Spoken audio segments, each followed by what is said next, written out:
NEET 2024 का examination हुआ, supreme court में केस गया, काफी सुनवाई चली। हमें उम्मीद थी और स्टूडेंट्स को उम्मीद थी कि रीनीट हो जाएगा, लेकिन सुप्रीम कोर्ट ने उसको कराने से मना कर दिया। उनके अनुसार कोई नकल नहीं हुई थी। एक तरफ वो कहते हैं कि कोई नकल नहीं हुई थी, दूसरी तरफ गवर्नमेंट भी कह रही थी उस समय कि कोई नकल नहीं हुई है। छुटपुट थोड़ी बहुत एक आध जगह पर नकल करने का प्रयास किया गया है और उन लोगों को अरेस्ट कर लिया गया है। तो भाई अगर नकल नहीं हुई थी तो फिर वो जो कमेटी बनी थी उसकी जरूरत ही क्या थी?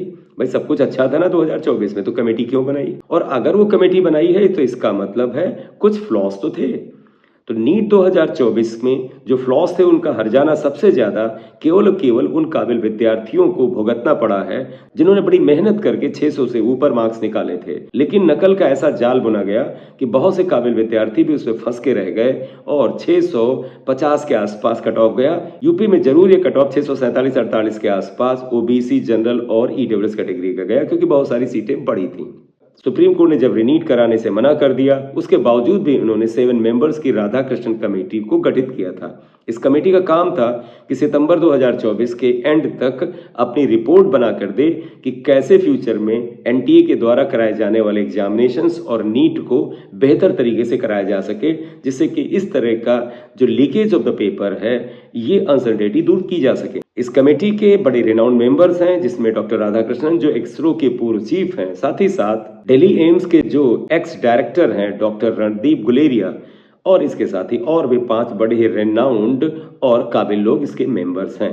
इस कमेटी को अपनी रिपोर्ट 4 नवंबर को सुप्रीम कोर्ट में फाइनली सबमिट करनी थी और ये रिपोर्ट उन्होंने सुप्रीम कोर्ट में रख दी है। अब ये रिपोर्ट भारत सरकार के शिक्षा मंत्रालय के पास और फिर उसके बाद एनटीए के पास जाएगी। ये जो कमेटी थी इसने जो सजेशंस दिए हैं उन सजेशंस में से कुछ मुख्य सजेशंस जो है मैं आपके सामने इस वीडियो में रखने जा रहा हूं, इसलिए वीडियो को एंड तक देखिएगा। मैं इन सजेशंस की चर्चा करूं उससे पहले मैं ये बता दूं, केंद्रीय शिक्षा मंत्री धर्मेंद्र प्रधान ने कल अपने एक वक्तव्य में ये बताया कि वो नीट में और एनटीए के द्वारा आयोजित किए जाने वाले जो डिफरेंट एग्जामिनेशंस हैं उनकी शुचिता को इंश्योर करना चाहते हैं। वो चाहते हैं कि एग्जामिनेशन इतने अच्छे तरीके से कराए जाएं कि केवल और केवल काबिल बच्चा ही इनमें एडमिशन पा सके, कोई नाकाबिल बच्चा किसी गलत तरीके के साधनों का इस्तेमाल करके इसमें एडमिशन ना पा सके।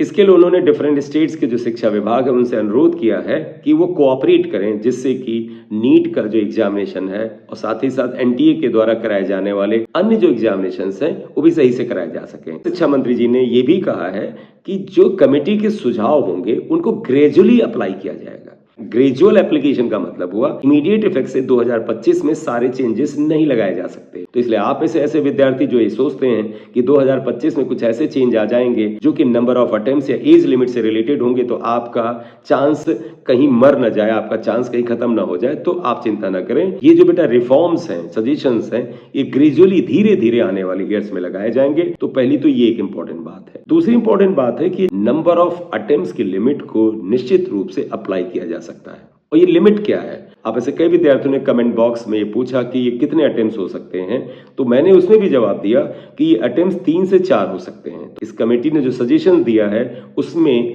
मैक्सिमम 4 अटेम्प्ट देने की बात की है। यानी आने वाले ईयर्स में, जरूरी नहीं बेटा 2025 से ही, लेकिन आने वाले ईयर्स में नंबर ऑफ अटेम्प्ट्स को 4 पर लिमिट किया जा सकता है। बेटा इसके पीछे कमेटी का लॉजिक ये है कि जब अनलिमिटेड अटेम्प्ट्स होते हैं तो एक नीट का एस्पिरेंट जो है तैयारी के दौरान एवरेज 6 से 8 अटेम्प्ट दे देता है, और इस वजह से कई बार ये विद्यार्थी उतने सीरियस नहीं होते अपने सारे अटेम्प्ट में।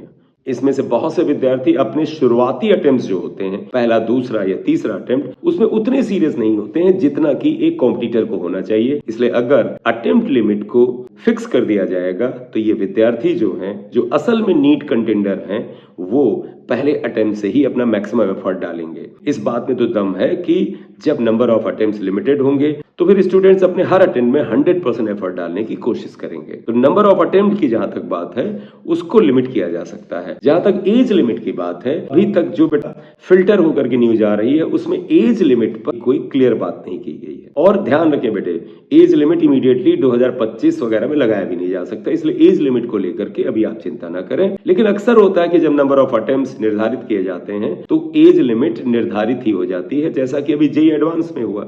जेईई एडवांस में नंबर ऑफ अटेम्प्ट्स बढ़ा के 3 किए गए, लेकिन एज लिमिट को उन्होंने लगाया है। उन्होंने कहा कि विद्यार्थी का जन्म जो है, जनरल कैटेगरी का अगर विद्यार्थी है तो अक्टूबर 2000 से पहले का नहीं होना चाहिए। तो इसी तरह की एज लिमिट लगाई जा सकती है, लेकिन इमीडिएट इफेक्ट से बिल्कुल नहीं लगाई जाएगी। इसलिए बिल्कुल वरी मत करिए कि 2025 में ही सब कुछ लग जाएगा, ऐसा नहीं होता है। इमीडिएट इफेक्ट से इसे नहीं लगाया जा सकता, लेकिन एज लिमिट पर बात हो सकती है। ये मुद्दा पूरी तरह से नलीफाई तो नहीं हुआ है। दूसरा एक इंपॉर्टेंट पॉइंट है, इस कमेटी ने बेटे ऑनलाइन मोड में एग्जामिनेशन कराने या हाइब्रिड मोड में एग्जामिनेशन कराने पे बहुत जोर दिया है। तो ये बहुत चांस है कि 2025 में ऑनलाइन मोड में पूरी तरह से नहीं तो हाइब्रिड मोड में एग्जाम होने का बड़ा चांस है। और हाइब्रिड मोड में क्या होता है बेटा कि जो पेपर होता है, जो क्वेश्चन पेपर होता है, वो आपको डिजिटल फॉर्म में यानी कंप्यूटर बेस्ड पेपर आपको मिलेगा, लेकिन आप उसको सॉल्व करके करेक्ट आंसर को पेन पेपर मोड में आप ओमार शीट पे फिल करके जमा करेंगे। ये हाइब्रिड एग्जामिनेशन कराने के बहुत चांस हैं। हो सकता है नीट को 2 बार में कराया जा सके, जो कि पिछले वाले वीडियो में भी मैंने बताया था कि जैसे ऑल इंडिया पीएमटी पहले होता था, प्री में जो स्टूडेंट्स होते थे उनको क्वालिफाई करा करके एक मेंस एग्जामिनेशन देना होता था और final merit list mains examination के थ्रू बनती थी। इसे हम all India PMT, AIPMT, pre और मेंस कहते थे। ऐसा ही बेटा इंजीनियरिंग में अभी भी चल रहा है। आपको पता है जेईई मेंस में जो 12 लाख 15 लाख स्टूडेंट्स अपीयर होते हैं, उनमें से 2.5 लाख स्टूडेंट्स को जेईई एडवांस के लिए क्वालिफाई कराया जाता है।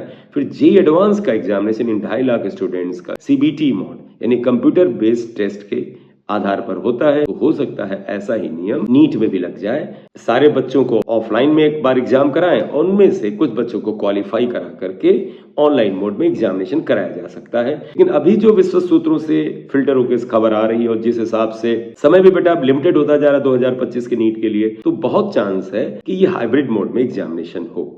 अगला इंपॉर्टेंट सजेशन जो निकल के आ रहा है वो इस कमेटी ने कहा है कि हो सके तो केंद्रीय विद्यालय और जवाहर नवोदय विद्यालय को ही मुख्य रूप से सेंटर बनाया जाए। कमेटी का कहना है कि स्टेट लेवल पर जो गवर्नमेंट हाई स्कूल और इंटर कॉलेज वगैरह होते हैं उनको सेंटर बनाया जाए। जवाहर नवोदय विद्यालय और केंद्रीय विद्यालयों को सेंटर बनाया जाए। जब गवर्नमेंट स्कूल और इंटर कॉलेजेस सेंटर होंगे तो वहां पर गवर्नमेंट की टीचर और कर्मचारी ही ड्यूटी कर रहे होंगे, तो ऐसे कर्मचारी जो हैं वो ज्यादा रिलायबल होते हैं और किसी तरह के अनफेयर मीन में इन्वॉल्व होने का चांस कम रहता है। आपको ध्यान होगा 2024 के नीट में जो अनियमितताएं आई उसमें सबसे बड़ा कारण था आउटसोर्सिंग का। ज्यादातर काम बेटा बाहर की एजेंसी से कराया जा रहा था, जिनके कर्मचारी जो हैं वो पेपर को आउट कराने में, लीक कराने में लिप्त पाए जा रहे थे। ऐसी न्यूज रही डिफरेंट प्लेटफॉर्म पर, बहुत सारे सबूत भी मिले, लेकिन फिलहाल सुप्रीम कोर्ट ने इन बातों को नहीं माना था।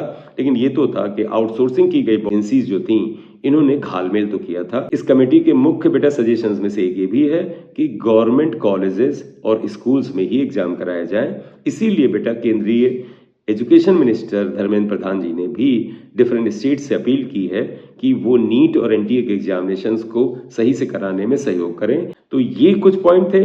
और एक पॉइंट आपको याद होगा कि प्रीवियस वीडियो में मैंने बताया था कि इस कमेटी का एक और कंसर्न है कि एनटीए जो है अपने वहां परमानेंट स्टाफ को बढ़ाए। जब परमानेंट स्टाफ बढ़ेगा वो गवर्नमेंट एम्प्लॉय होंगे, तो इसलिए उनसे ईमानदारी की ज्यादा उम्मीद की जा सकती है। अगर एम्प्लॉय जो हैं वो एडहॉक हैं तो फिर वो किसी न किसी तरीके से पैसा कमाने की कोशिश कर सकते हैं, जिससे पेपर लीकेज के चांस बढ़ जाते हैं। तो ये कुछ उपाय हैं जो इस कमेटी ने सुझाए हैं। इसमें जो सबसे इंपॉर्टेंट सुझाव है वो ये था कि नंबर ऑफ अटेम्प्ट्स की लिमिट 4 पर फिक्स की जा सकती है।